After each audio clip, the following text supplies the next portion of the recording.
आप जितने भी जोड़े देखते होंगे उसमें से 95% बेमेल ही मिलेंगे। पता नहीं क्या जादू है कि हमेशा हूर लंगूर के हाथों में ही फंसती है। हमारे हाथ में भी आखिरकार एक हूर लग ही गई थी।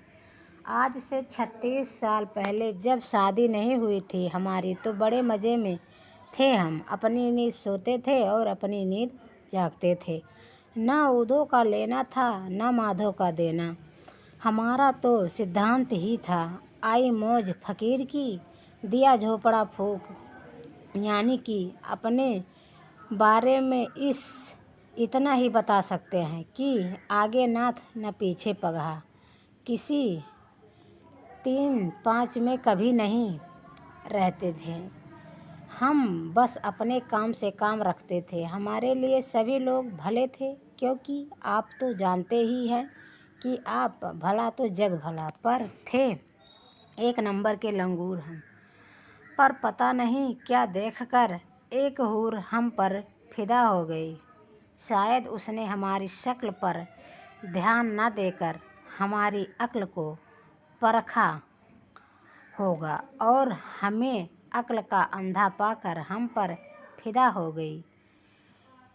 या फिर शायद उसने हमें अंधों में काना राजा समझ लिया होगा, या सोच रखा होगा कि शादी उसी से करो जिसे ज़िंदगी भर मुट्ठी में रख सको। बस फिर क्या था, उस हूर ने झटपट हमारी बहन से दोस्ती गांठ ली और रोज़ हमारे घर आने लगी।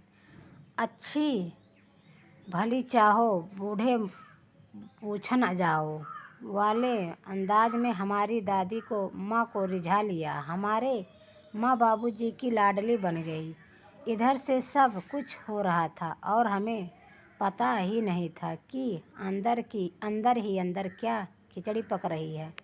इतना होने पर भी जब उसे लगा कि दिल्ली अभी दूर है, तो धीरे से हमारे पास आना शुरू कर दिया। पढ़ाई के बहाने किस्मत का फेर हम भी चक्कर में फंसते चले गए। कुछ ही दिनों में आग और घी का मेल हो गया। आखिर एक हाथ से ताली तो बजती नहीं। जब भी उखली में सर दिया तो मूसलों ने क्या डरना के अंदाज में आ गए। उस समय हमें क्या पता था कि अक्ल बड़ी या भैंस गधा। 25 के उस उम्र में तो हमें सावन के अंधे के जैसा हरा ही हरा सोचता था। अपनी किस्मत पर इतराते थे और सोचते थे कि बिन मांगे मोती मिले न भीख। अब अपने किए का क्या इलाज। दुर्घटना घटी थी सो घट गई। उसके साथ शादी हो गई हमारी।